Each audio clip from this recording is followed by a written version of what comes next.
తమ పార్టీకి 13 మంది ఎంపీటీసీ సభ్యుల బలం ఉన్నప్పటికీ అత్తిలి మండలానికి సంబంధించి ఎంపీపీ ఎన్నిక జరగకుండా కూటమి నాయకులు అడ్డుపడుతున్నారంటూ కూడా వైసీపీ మాజీ మంత్రి కారుమూరి నాగేశ్వరరావు ఆరోపిస్తున్నారు. ప్రస్తుతం ఆయన ఉన్నారు మనతో. సరే, ఏమనుకోవాలి? 13 మంది కూడా ఎక్కడున్నారు? అసలు ఎన్నిక ఈరోజు కూడా ఆగిపోవడానికి గల కారణం ఏమనుకుంటున్నారు? ఇవాళ ఈ రాష్ట్రం పరిపాలన అంతా కూడా అస్తవ్యస్తంగా ఉంది.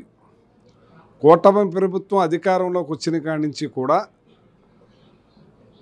ఏదైతే చెప్పారో మాటలో అన్నీ కూడా అబద్ధాలుగా, ఏ ఒక్కటి కూడా నిజం లేకుండా పచ్చి అబద్ధాలు చెప్పి వచ్చారు.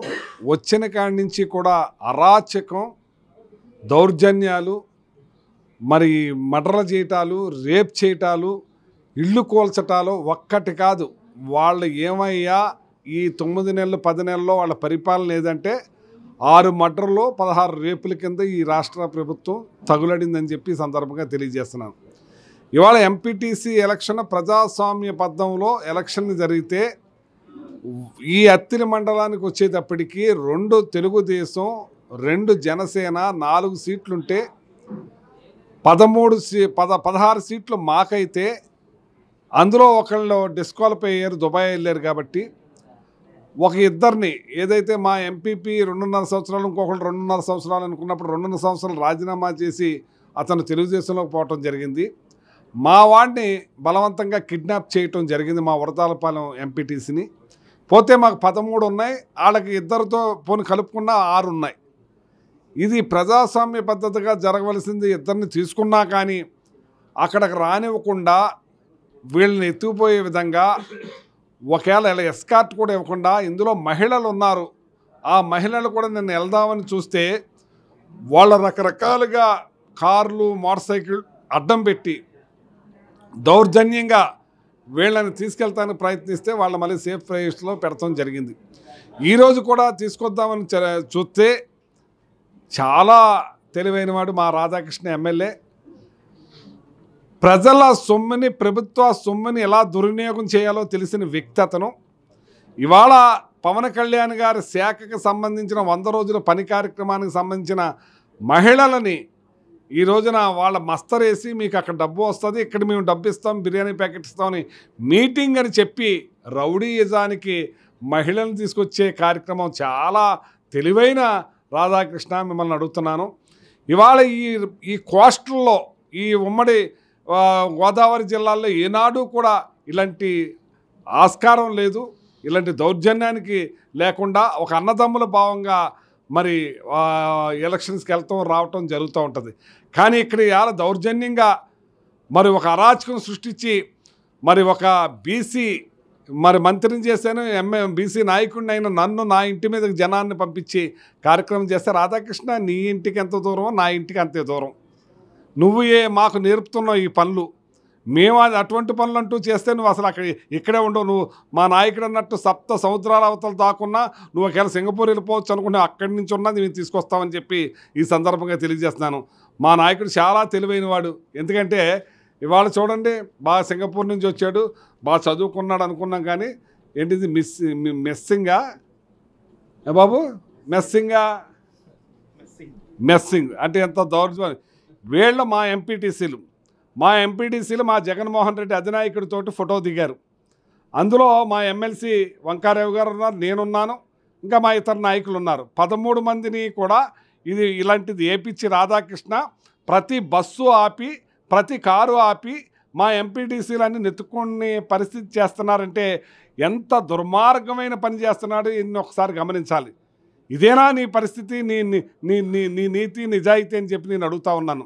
నువ్వు నీతి నిజాయితీ గలవాడు కాదని మాకు తెలుసు, మాకు అన్నీ నేర్పుతున్నప్పుడు ఈ పోలీస్ అయితే పూర్తిగా నిన్న ఎంత జరుగుతున్నా ఒక కానిస్టేబుల్ కూడా మీ ఇంటి దగ్గర లేకపోవడం ఏ విధంగా చూస్తారు?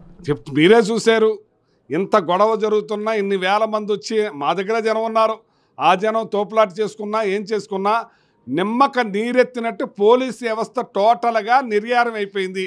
వాళ్ళు ఎక్కడికి పోయారో తెలియట్లేదు, నాకు అర్థం కావట్లేదు. ఎస్పీకి ఫోన్ చేస్తే ఇదిగో వచ్చేసారంటే మీకు ఫోర్స్ను పంపించానంటాడు, డిఎస్పీ అంటాడు, సిఏ అంటారు. కానీ ఒక్క పోలీసు కూడా ఇంత గొడవ జరుగుతున్నా రాలేదంటే పచ్చ చొక్కాలు ఈ రాష్ట్రంలో తెలుగుదేశం చొక్కాలు తొడుక్కుని పోలీసు వ్యవస్థ పనిచేస్తుందని, ఇలాంటి మర్డర్లు జరుగుతానికి, ఇలాంటి రేపులు జరుగుతానికి, ఇలాంటి కార్యక్రమాలు జరుగుతానికి పూర్తిగా ఈ రాష్ట్రం తగులడిపోతానికి కారణం పోలీసు వ్యవస్థ వాళ్ళ చేతుల్లో కబందాస్తాల్లో తీసుకుని చేయటం వల్లే అని చెప్పి సందర్భంగా తెలియజేస్తున్నాను.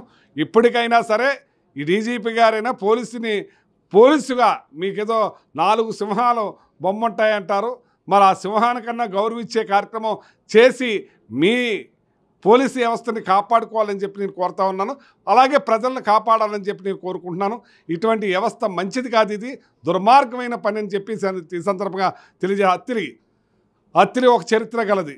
అత్తిల్లో అందరూ కూడా ఎలక్షన్ టైంలో రాజకీయం, ఎలక్షన్ అయిన తర్వాత అన్నదమ్ముల భావంగా కలవటం మెలగటం అందరికీ తెలుసున్నదే. అందరూ బాగుంటారు, ఎవరి దగ్గరికి వెళ్ళి పని చేయించుకునే కార్యక్రమం ఉంటుంది.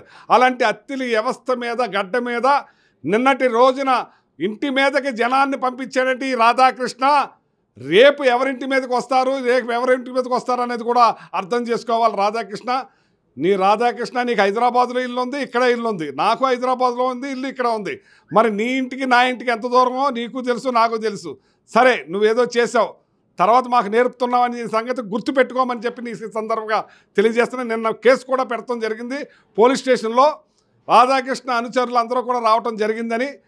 ఇవాళ ఈ పోలీసు ఏమన్నా చేయకపోవచ్చు, రేపు మేము అధికారంలోకి వచ్చిన తర్వాత ఈ కేసుని పైకి తీసుకొచ్చి ఏం చేస్తామనేది మరి చూస్తారని చెప్పి సందర్భంగా తెలియజేస్తున్నాం. ఇప్పటికి కూడా కూటమి నాయకులు మీ ఇంటి చుట్టూ తిరుగుతున్నారు, మీ ఇంటి చుట్టూనే ఉన్నారు. ఎందుకు ఈ పరిస్థితి వచ్చింది? కేవలం ఒక ఎంపీపీ ఎన్నిక కోసం ఇంతలా ఎందుకు చేయాల్సిన అవసరం ఉంది?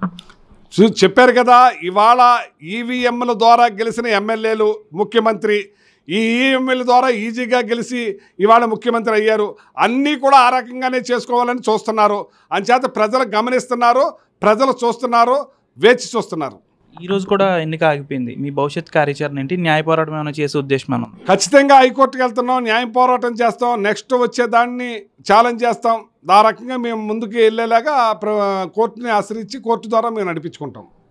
దాదాపు కూటమి ప్రభుత్వం సంవత్సర కాలం గడిచి వస్తున్నప్పటికీ కూడా అక్రమాల అరాచకాలతోనే ఈ సంవత్సర కాలం కూడా గడిచిపోయింది. అత్తిలి ఎంపీపీ ఎన్నికకి సంబంధించి ఈ రోజు కూడా నిలిచిపోయిన నేపథ్యంలో దీనికి సంబంధించి హైకోర్టు కూడా వెళ్లే ఆలోచనలు మేము ఉన్నామంటూ కూడా మాజీ మంత్రి కారుమూరి ఆరోపిస్తున్నారు. వీడి చంద్రశేఖర్తో మన ఆర్టీవీ అత్తిలి నుంచి.